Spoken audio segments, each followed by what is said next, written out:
sejam bem-vindos a mais um vídeo da Aspec Brasil. Hoje a doutora Carolina Nossetti vai falar sobre a medicina canabinoide.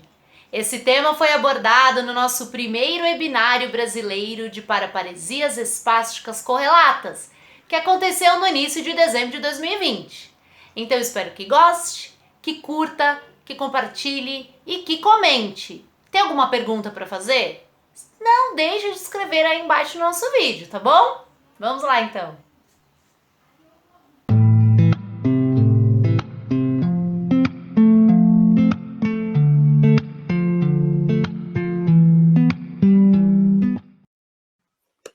Olá, meu nome é Carolina Nossetti, eu sou mulher, de pele clara, cabelos escuros, curtos, meus olhos são marrons escuros, tô com uma blusa de cor preta, com um lenço colorido, no fundo eu tenho uma parede clara, com uma parte de madeira também, com alguns quadros pendurados.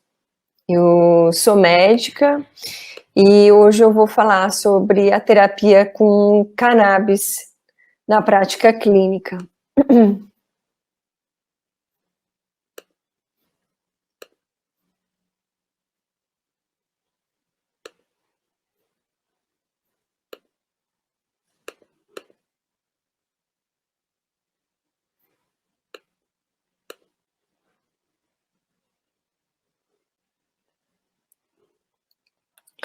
Gostaria de agradecer o convite para estar no primeiro webinário brasileiro de paraparesias espáticas correlatas, trazendo esse ano a temática diagnóstico, perspectivas. Eu vou falar do uso medicinal na cannabis, deixo aqui também o meu Instagram, caso tenha alguma pergunta que a gente não conseguir responder hoje. Deixo aqui também alguns outros contatos. Além de médico, eu sou consultora técnica em terapia canabinoide. Eu tenho aqui também alguns dados com relação a entidades que eu estou ligada. Eu fundei duas empresas, uma de educação que se chama Intercan e uma de cuidado ao paciente que se chama Interdoc. Eu tenho uma certificação americana que é o ICFMG, que é o Revalida americano. Também faço parte da International Association for Cannabinoid Medicine, que é da Europa, da SBED, da equipe LED, da Unicamp, e mais recentemente da Sociedade de Cannabis Clinicians, Cannabis Clinician Society, e Cannabis Education Guild no Canadá. E nos últimos 8 anos da minha vida, eu me dedico ao estudo do sistema endocannabinoide e da cannabis para fins terapêuticos. Eu entrei em contato com essa terapêutica muito, assim, não de forma planejada, não tinha um interesse em específico. Isso eu estudando para o Revalida americano, me demorou muitos anos para passar nesse teste. Chegou uma hora que eu estava estudando 14, 15 horas por dia, não conseguia mais descansar, não conseguia comer direito. E eu comecei a buscar uma solução para conseguir dormir. E eu tomei um remédio que chama Zolpidem, que é aqui o Stilnox. Não foi muito efetivo, mas foi tão efetivo que eu fiquei preocupada de tomar uma segunda vez. Fiquei com medo de dependência química. Então, eu estava buscando uma solução com menor potencial de dependência, com potencial menor de dano, e eu recebi a sugestão de um colega médico para se eu consideraria a cannabis dentro das minhas possibilidades. Não conhecia, não tinha, nem sabia que existia essa possibilidade, mas fiquei curiosa, coloquei na internet. Quando foi a minha surpresa, achei diferentes indicações terapêuticas, né, além dessa para o sono, mas também aumento de apetite, diminuição da ansiedade, potencial de apoptose, que é um tipo de suicídio celular, que é uma forma muito mais segura da célula ser desligada. Então tinha um potencial muito grande que estava sendo negligenciado pelos médicos. Então, nos meus estudos, eu busquei entender melhor. Voltei para o Brasil faz 3 anos e meio, entendi que não adiantava só ficar na consultório, só ensinar, ou consultoria técnica, eu precisava dar um suporte mais estrutural. Comecei a fazer uma consultoria técnica no Senado, e hoje eu faço esse mesmo trabalho na Câmara e na LESP, e a intenção é mudar a regulamentação para que o acesso fique mais efetivo e que os pacientes consigam realmente ter uma melhor qualidade de vida advinda dessa planta.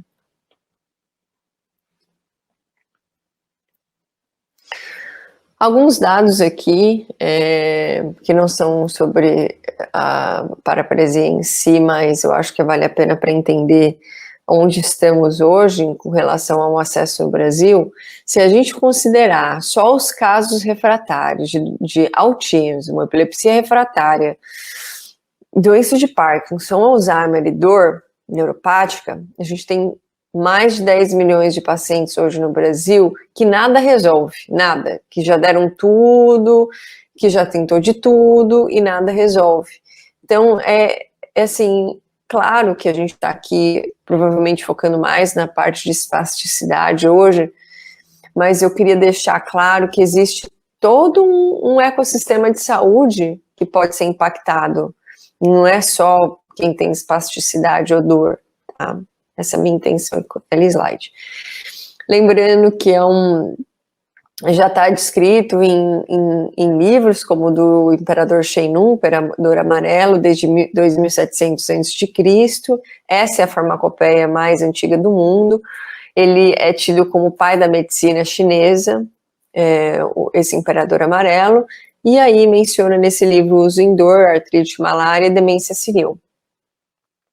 Então, uma planta que já tem sido usada desde 2700 a.C., tem algum potencial nas espasticidades? Antes de eu chegar lá, eu vou trazer um pouco sobre a história da cannabis.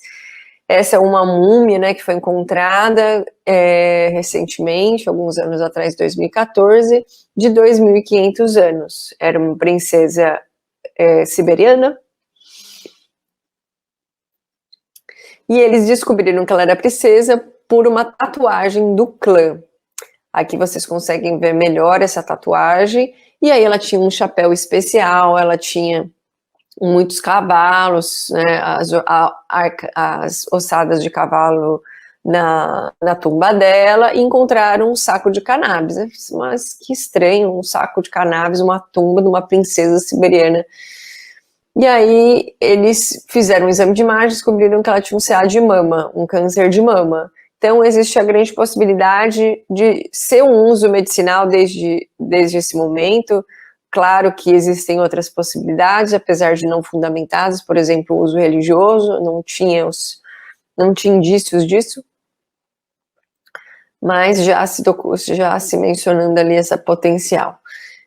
Pedro Dioscórides escreveu um livro de farmacologia que foi usado em muitos séculos, de matéria médica.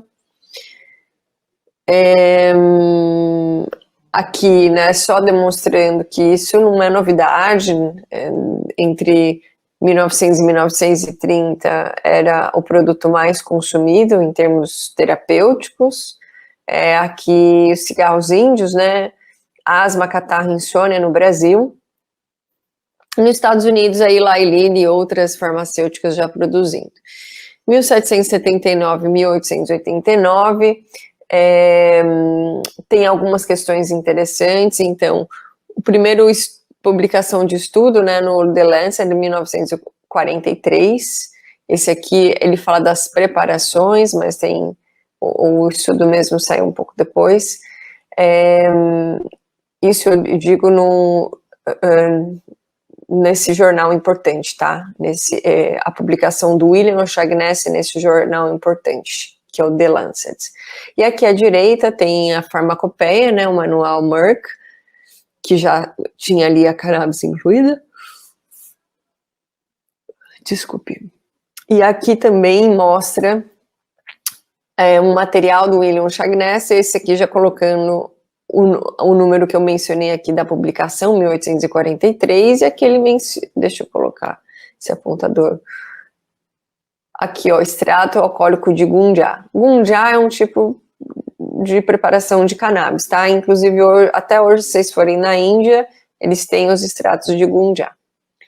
Então, olha que interessante. Dr. William Shaughnessy, que é um inglês que estava em missão na Índia, e foi lá que ele observou esses estudos, né, essas respostas, e acabou publicando, e ele menciona assim, olha, ele menciona assim,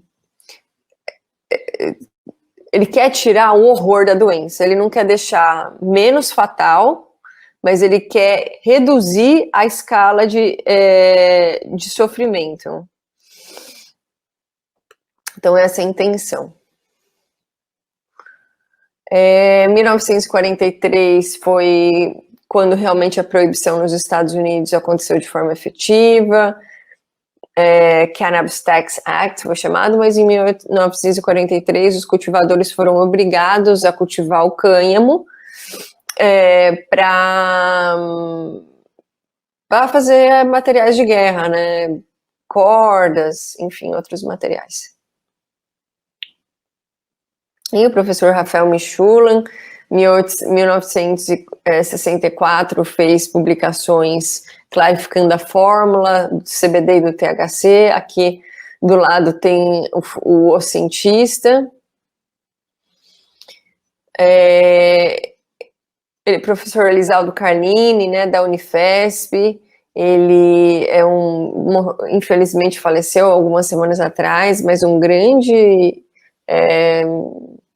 ícone mundial do estudo em cannabis, fez o primeiro estudo clínico do mundo sobre o tema, com o professor Rafael Mechoulam, mas já fazia publicações antes mesmo não clínicas, né, como essa aqui de 76. Mas o estudo em voluntários saudáveis e com epilepsia foi em 1980. Aqui alguns dos produtos que é possível, são mais de 25 mil produtos possíveis, quando a gente considera cannabis de uma maneira geral, a planta toda, né? No mundo, hoje tem mais, tá? Esse aqui eu fiz alguns meses atrás, tá? Agora tem mais produtos na Amazon.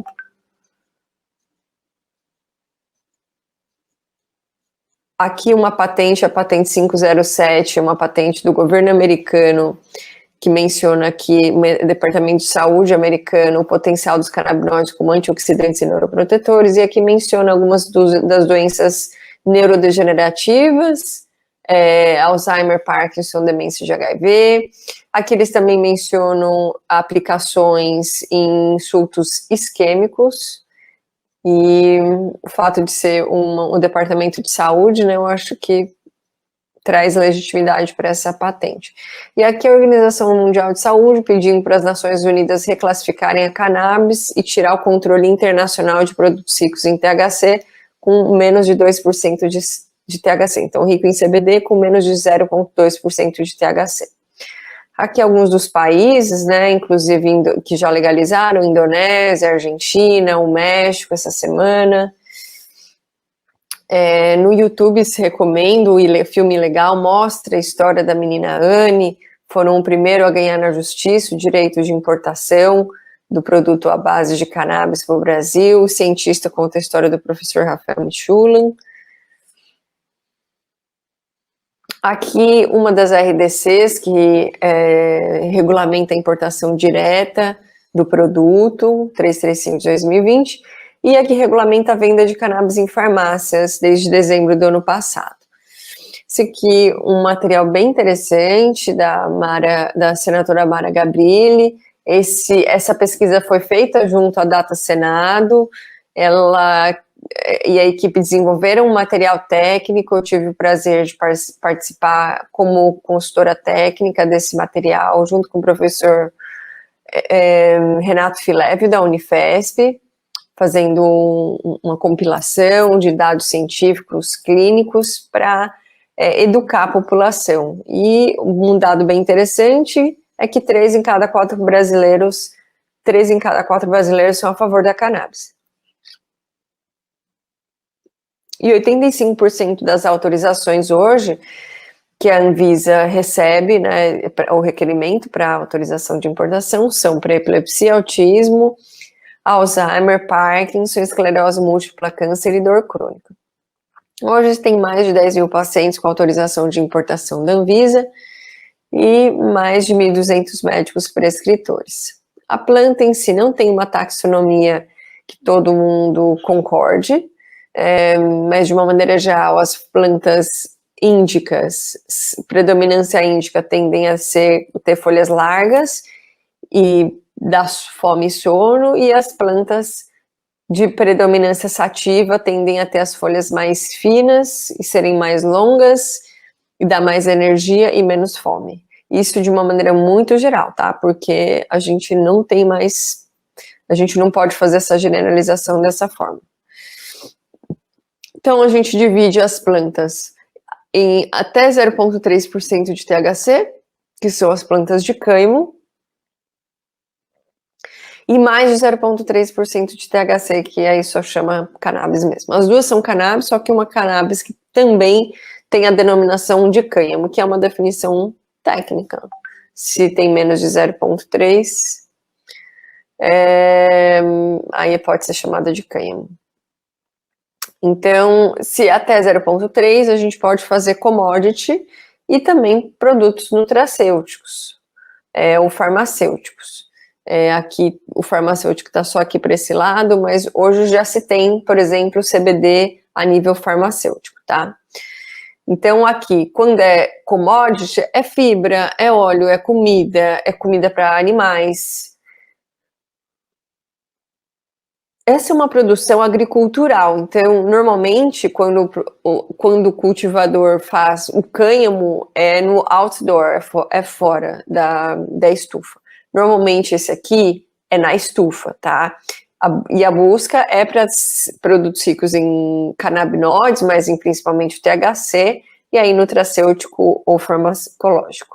Aqui tem uma foto da flor da cannabis, lembrando que a folha tem praticamente nada de interessante, tem um pouco de canabinoides ali, mas a maior parte, a maior concentração é nas flores.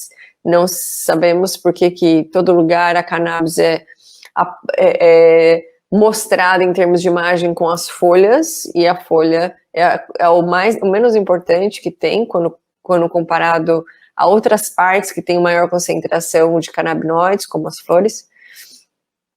Aqui um descritivo mostrando, né, os tricomas das flores. As flores são femininas. Vocês podem observar aqui que as flores masculinas são muito pequenas e não tem muito interesse, o pessoal não tem muito interesse pela quantidade pequena aí de tricomas. Então, o que tem na planta? É uma planta complexa, mais de 480 compostos já descritos. Se a gente considerar classes principais, a gente tem os fitocannabinoides, mais de 100 já documentados, os terpenos, mais de 200, os flavonoides. Os terpenos são os óleos essenciais, os flavonoides é o que dá cor e sabor aos alimentos. Dentro da categoria canabinoides, lembrando que a gente tem os endocannabinoides, que a gente produz internamente, temos dois neurotransmissores descritos como endocannabinoides, um mimético ao CBD da planta e um mimético ao THC da planta.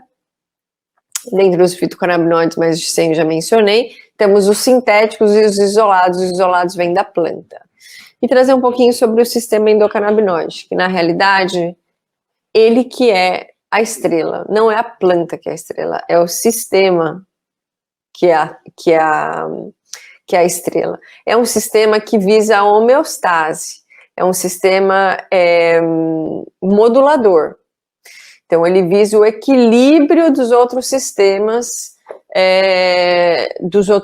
fisiológicos e tem o papel de buscar atingir o equilíbrio entre esses sistemas. Então, é um papel muito importante. Funcionam como se fosse uma mesa de DJ, tá? Cronologia. Então, o sistema antecede os humanos, antecede até as flores, tá? A gente já tinha o sistema endocannabinoide na hidra, por exemplo. Só um instantinho, Alisson, eu vou fechar aqui. Pronto.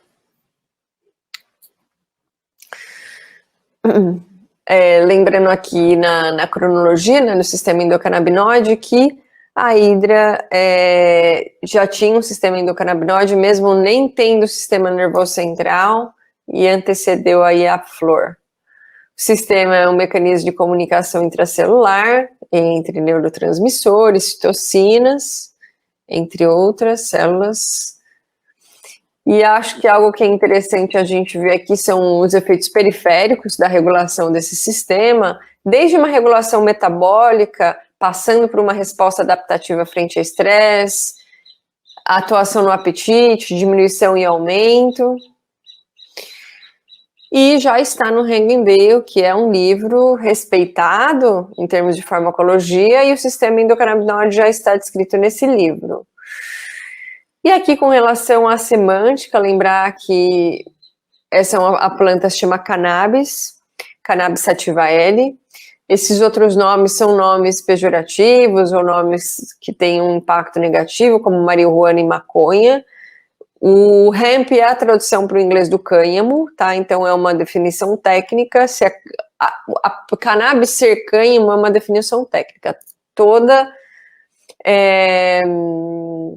Todo cânhamo é cannabis, mas nem toda cannabis é cânhamo, porque tem cannabis que tem mais de 0,3% de THC, e isso já não pode ser denominado cânhamo. E tem diferentes usos. O uso social, que eu gosto de chamar de uso adulto, o uso religioso, enfim. Tem alguns usos aqui. E eu sugiro que se evite usar nomes pejorativos, porque não ajuda ninguém. Se a gente está tentando tirar essa carga negativa dessa planta, acho que quanto mais a gente focar para os nomes científicos, isso é melhor, facilita a comunicação. Mas, claro, eu acho que depende tudo do ambiente que a gente está. Se a gente está com os nossos amigos, falar maconha ou falar cannabis não vai fazer diferença, mas talvez uma mãe tentando convencer seu médico que essa terapia pode ajudar o filho autista, quanto mais a gente estiver falando a língua do médico, é mais fácil do que a gente passar a nossa mensagem. Por que eu estou parando essa aula para falar de semântica? Porque cada vez que a gente fala de cannabis para um paciente, a chance dele estar com essa imagem aqui na cabeça é muito grande. Então, a nossa intenção é que as pessoas tirem essa imagem feia da cabeça e tenha algo mais parecido com essa imagem, tá? Que é uma medicina, que é uma terapia, que é seguro, que é mais seguro que muitas medicações alopáticas que são usadas para tratamento de doenças crônicas. O sistema endocannabinoide, ele é feito de enzimas de síntese e degradação, receptores ligantes que funcionam num sistema chave-fechadura. A fechadura sendo os receptores canabinoides e a chave sendo os endocannabinoides. Anandamida e 2-araquidonoilglicerol. Os receptores CB1 são mais localizados no sistema nervoso central, os receptores CB2 são mais localizados em células do sistema imune. Agora eu vou falar um pouquinho do potencial terapêutico nas espasticidades. Vou trazer alguns dados aqui que não são diretamente relacionados com paraparesias, mas que é possível observar. Por exemplo, o uso dos canabinoides como ansiolíticos. Muitos desses pacientes começam a ficar frustrados com os tratamentos da espasticidade, rigidez, e isso começa a trazer ansiedade para muitos pacientes. Então eu trouxe esse artigo aqui para mostrar que não só na ansiedade, mas também em alguns pacientes com paraparesias e espasticidade de uma maneira geral, mencionam insônia, que tem muita relação com a ansiedade, na verdade, que tem a ver com a frustração do tratamento, que é um tratamento crônico, que é um tratamento às vezes refratário, é um tratamento de longa data. Então, eu acho que é válido a gente considerar além da espasticidade, tá? Que é, por exemplo, aqui nesse caso, é a ansiedade. E aqui o uso como ansiolítico, né? Revista Brasileira de Psiquiatria, a gente já está tendo bastante publicação com relação a essa temática. Trago aqui também, podem os canabinoides ter ser uma ferramenta terapêutica potencial na esclerose lateral amiotrófica? E aqui eles mencionam que tem um direcionamento para isso, tá? Esperamos que o nosso estudo possa alertar e encorajar a comunidade científica a estudar mais, né, sobre esse tema, não só com relação à esclerose lateral amiotrófica, mas outros tipos de escleroses, a espasticidade da esclerose múltipla, por exemplo. Hoje a gente tem um produto na farmácia que é para isso em específico, espasticidade da esclerose múltipla, foi registrado com esse propósito terapêutico. Então eu acho que a gente precisa realmente tomar isso mais a sério, porque tem 2 produtos hoje na farmácia. Um deles é para espasticidade, em específico. Então, o potencial nas espasticidades é muito grande. O Sativex, que é esse produto que está aqui no Brasil, ele é registrado como Mevatil. No mundo todo, ele é Sativex. Mas sim, existe um grande potencial de alívio da espasticidade com o uso de óleo rico em canabinoides, que idealmente é o CBD combinado com o THC e os outros canabinoides da planta, tá? Eu trouxe também dor, porque a gente vê como prevalente nesses pacientes com espasticidade a dor. Então, deixo aqui, olha que interessante esse estudo. Substituição de agentes farmacêuticos para dor, ansiedade e sono por cannabis. Então, são pessoas que foram saindo do opioide, do remédio para ansiedade, do álcool, depois que começaram a usar cannabis. Bastante aqui na parte verde e um pouco. Mas se você juntar os dois, a gente tem aí um impacto bem grande em termos de porcentagem de redução de uso. Aqui, por exemplo, 76%. E aqui eu deixo a parte dos analgésicos por entender que os opioides são uma epidemia. E esse estudo do JAMA menciona que nos estados onde a cannabis já estava regulada, que houve uma redução de quase 25% no número de pacientes com morte por overdose de opioide. Isso é muito impactante. Então, deixei isso aqui para ver o impacto na dor. Eu fiz uma publicação no ano passado do uso de canabinoides como adjuvante no tratamento da dor crônica. Se alguém quiser acesso, é só ir lá no meu Instagram, no meu link, no meu bio. Tenho uma publicação recente também sobre doença de Alzheimer. Aqui também um estudo com relação à substituição de opioide por cannabis. E aqui eles faziam algumas perguntas para as pessoas. Aqui, por exemplo, você pode diminuir a dose de opioide? E entre concordo e concordo bastante, a gente tem 97%. Então, extremamente impactante na redução de danos também. Um outro estudo aqui, né, na esclerose múltipla, na espasticidade em si, e lembrando aqui que esse spray CBD e THC é o que a gente vê registrado aqui na farmácia no Brasil como Mevatil, espasticidade da esclerose múltipla. E eu acho, a gente falando aqui, né, de paraparesias, eu acho que é importante a gente trazer a questão da mobilidade, e aqui tem uma publicação da Frontiers in Neurology, que é uma publicação respeitada, que menciona que realmente mais pesquisa vai ser necessário. Mas por causa da segurança do CBD, a opinião de quem publicou é que já temos razões suficientes para acreditar que o CBD pode melhorar a mobilidade desses pacientes com esclerose múltipla. Tá? Então, uso terapêutico. Isso aqui é um dispensário nos Estados Unidos, são as lojas que vendem cannabis nos Estados Unidos, são chamados de dispensários. Na Europa tem diferentes máquinas. Tem os produtos naturais, in natura, e tem os produtos naturais que são na forma de medicamento, registrado na farmácia. Tem produtos naturais também que não estão aqui em forma de extrato da planta, que não é um medicamento, mas é um produto que é usado de forma terapêutica. Também temos os produtos sintéticos, por exemplo, o Marinol, que é usado desde a década de 1980. E aqui algumas das vias de administração, né, oral, tópico, nasal, inalado, vaginal, para endometriose, por exemplo, ou câncer na região, e retal.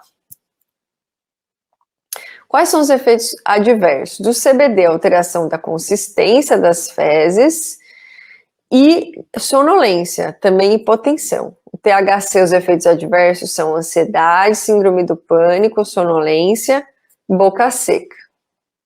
E quais são as formas de acesso? Ou a gente vai na farmácia e compra, tá ali a RDC 327, ou a gente faz uma importação direta, que é pela 335, ou por meio de associação de paciente. Então, tem duas hoje, né, com a proteção legal, na realidade só uma, que é a Abrace. A PEP perdeu eles perderam um passo aí do processo deles, mas estão aí na luta, e a gente tem toda a fé que eles vão conseguir chegar no objetivo deles, mas eles conseguiram um avanço e regrediram de novo, porque é assim mesmo, é difícil, mas está todo o ecossistema torcendo pela Abrace. E aqui acesso por meio de associações, já falei, judicialização, tanto da Secretaria de Saúde quanto das seguradoras de saúde, e também por meio de habeas corpus. Então, é um direito constitucional, né, o direito à saúde e bem-estar. A pessoa pode ir ou na Defensoria Pública, no seu advogado, e ver como é que faz para dar entrada nisso. Queria agradecer a presença de todos. Deixo mais uma vez aqui meus contatos, tanto o telefone da minha clínica, quanto as minhas redes sociais. Faço um pedido para vocês conversarem com o médico de vocês sobre esse assunto. É um assunto muito novo para todo mundo, então eu acho que é muito válido essa discussão. Deixa eu tirar aqui.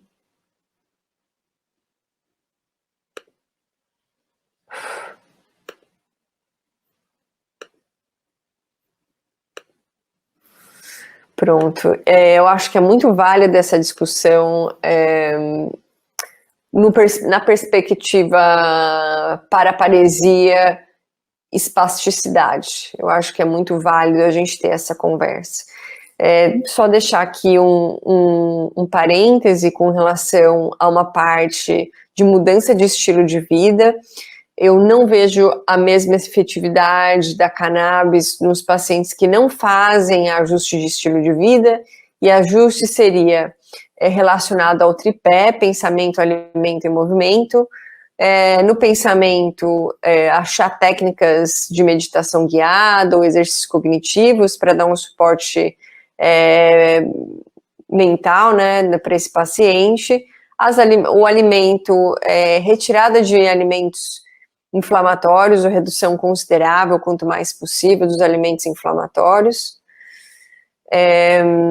Então, leite e derivados, glúten, produtos processados, industrializados, e o movimento, se o paciente conseguir se movimentar, fazer exercício, é melhor, porque senão vai ficar achando que a cannabis é um milagre, e cannabis não é para todo mundo, é um desafio achar a dose certa. Então, eu acho que vale a pena considerar isso, tá? Agora, com relação às perguntas. Eu recebi 2 perguntas aqui da associação, eu vou ler para vocês. Como a cannabis SP age no corpo? Como ele localiza onde tem que agir? Bom, como eu mencionei, o sistema endocannabinoide é um sistema chave e fechadura, além de ter enzimas de síntese e degradação. Nesse sistema chave e fechadura, a cannabis entra com a chave e o nosso corpo tem a fechadura. A fechadura tem em vários lugares do corpo. São dois principais receptores, CB1 e CB2, o receptor CB1 está mais localizado no sistema nervoso central, o receptor CB2 está mais ligado no sistema imune. Então, ele localiza, na realidade ele não localiza, ele vai onde estiver o receptor, independente de onde estiver o receptor, os canabinoides vão fazer uma ação.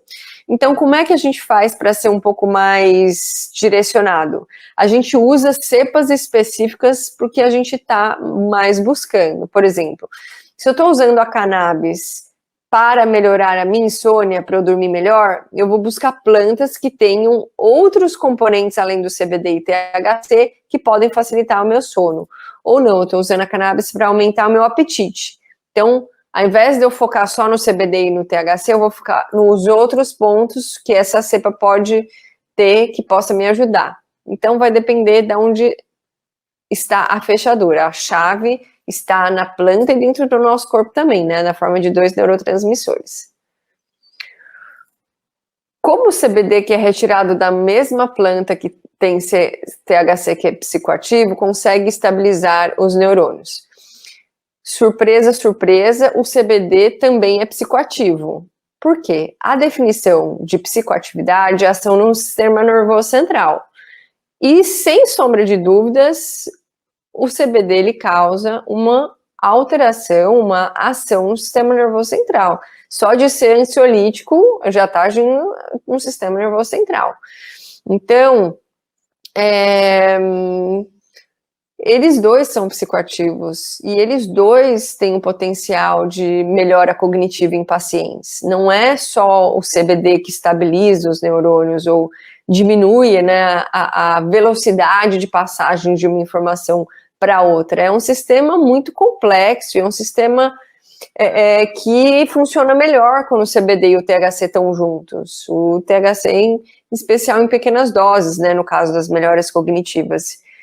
Então, o THC não é do mal, principalmente espasticidade e dor. Eu acredito que o THC tem um potencial que não pode ser negligenciado. Os pacientes no meu consultório que têm espasticidade, eu consigo uma boa resposta em 50%, 60% dos meus pacientes, mas tem alguns que só quando eu incluo o THC no tratamento que eles vão ter uma resposta efetiva, tanto da dor quanto da espasticidade. Na ansiedade, eu até consigo controlar um número um pouco maior de pacientes com o uso de óleo rico em CBD, mas não é todo mundo. Então, é a forma, tá, é a forma com que os canabinoides interagem com o nosso sistema endocannabinoide que vai fazer a diferença. Então, a forma que a planta age no nosso sistema que vai fazer a diferença. E a planta não é só os canabinoides, né? Tem os terpenos, tem os flavonoides, tem outros componentes menores. E essas são as duas perguntas. Deixo aqui mais uma vez o meu agradecimento. Muito feliz por estar aqui no primeiro webinário brasileiro de paraparesias espáticas correlatas. Falar sobre o assunto cannabis em espasticidades, eu acredito que seja essencial. Peço que vocês também sejam agentes de mudança, se souberem que tem alguém próximo, que tem alguém em casa com autismo, epilepsia, doença de Alzheimer, doença de Parkinson, dor crônica, dependência química, esquizofrenia, doença de Crohn, retocolite ulcerativa, artrites, artroses, depressão, ansiedade, insônia. Se vocês conhecerem alguém que não esteja tendo benefício com os produtos da farmácia, menciona que a cannabis talvez tenha o seu potencial terapêutico nessas indicações. Talvez não, a cannabis tem potencial terapêutico nessas indicações. Talvez o paciente possa ter esse acesso. Então, espalhe, por favor, essa informação. As pessoas estão sofrendo à toa. Tem gente que tem dor hoje à toa, que não precisava ter dor, que tem espasticidade à toa. Distúrbios do humor, muitos pacientes com paraparesias têm distúrbios do humor, também pela frustração do tratamento. Então, eu acho que é muito válida essa consideração. Agradeço a presença de todos. Tenham uma boa noite.